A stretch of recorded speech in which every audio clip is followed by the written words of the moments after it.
nous, quand on a chaud, là on a un peu chaud, on transpire, on régule un peu notre température par la transpiration. Bah, le sanglier, il peut pas.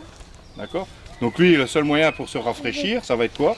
De se mettre dans la boue. Voilà, il va se mettre dans la boue, ça va garder humide pendant un petit bout de temps. C'est par une belle journée découverte de nos forêts et de ces animaux que les élèves de CE1 de M. Perquin et la classe de CLIS de Mlle Baron finissent cette longue année scolaire. Alors aujourd'hui, grâce à la complicité de l'Office départemental de chasse, c'est journée 100% nature pour tous. Pour cette presque veille de vacances, donc c'est une dernière sortie d'année. Donc c'est les classes de CE1 et de CLIS, de Mlle Baron et moi-même, donc M. Perquin, qui organisons une sortie nature. Donc c'est une sortie et un intérêt pédagogique également, bien sûr. Donc cette sortie est organisée, c'est la deuxième année qu'on le fait. Et donc l'élément déclencheur de cette sortie, c'est que les enfants de nos villages, de nos villes, connaissent bien les animaux d'Afrique, mais malheureusement très très peu les animaux de nos bois. Donc il y a, dans un souci de transmission, ce qui se passe encore actuellement, enfin à l'époque, encore les grands-parents sortaient les petits-enfants, allaient dans la forêt se promener, tout ça, et ils connaissaient les animaux. Nos enfants de nos jours ne connaissent pas le sanglier.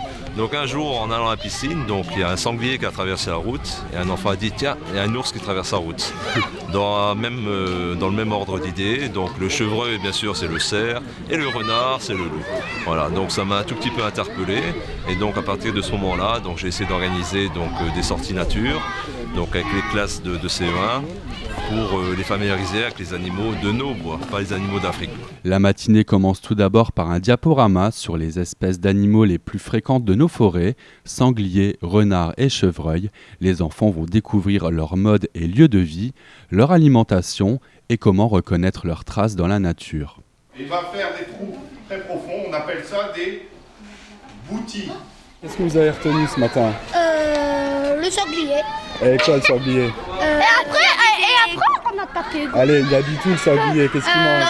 Il mange des fruits, des légumes. Il mange de tout. Il mange de tout. Et dans nos forêts, chez nous, qu'est-ce qu'on a ? On a des sangliers, des biches, des cerfs, des écureuils. Des renards, c'est vrai. Ceci fait, tout le monde chausse ses bottes et c'est parti pour un grand bol d'air frais, direction le chalet des chasseurs pour découvrir la naturalisation en compagnie de Raphaël.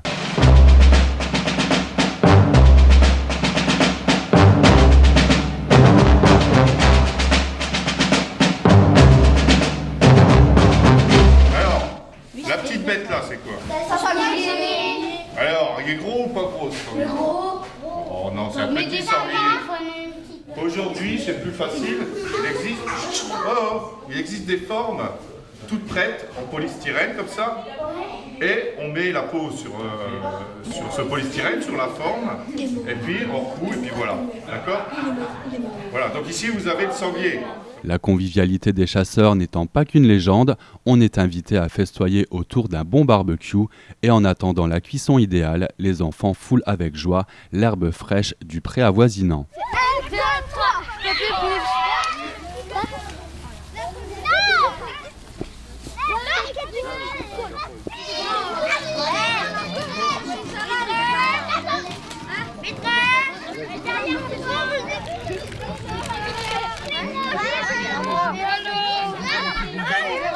Allez, maintenant que le gosier est bien rempli, on a repris des forces et il est grand temps de partir sur les traces des sangliers, chevreuils et autres quadrupèdes.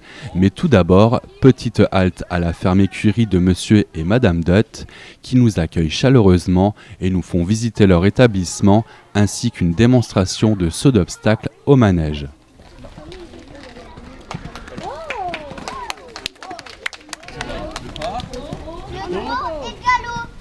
Alors regarde trop. Ça c'est le De fil en aiguille, on se rapproche doucement de l'orée de la forêt que déjà on découvre les premières traces d'animaux sauvages. Comment tu le reconnais, l'empreinte du sanglier ? c'est deux. Tu vois, c'est comme le chevreuil au début, et après c'est deux pics à l'arrière. C'est comme des talons. C'est ensuite en 3 groupes différents que vont se séparer les élèves, l'un sur les traces du renard, l'autre sur les traces du chevreuil et le troisième sur les traces du sanglier. Des parcours également semés de questionnaires pour vérifier les savoirs de nos jeunes explorateurs. Alors, c'est une grosse trace comme ça, à votre avis, c'est quoi? Je sais, d'une biche. Non, c'est pas une biche. C'est sanglier. À leur retour, tous les enfants salueront nos amis chasseurs en les remerciant pour leur accueil et faire la traditionnelle photo de famille qui restera pour tous le souvenir d'une très belle journée nature.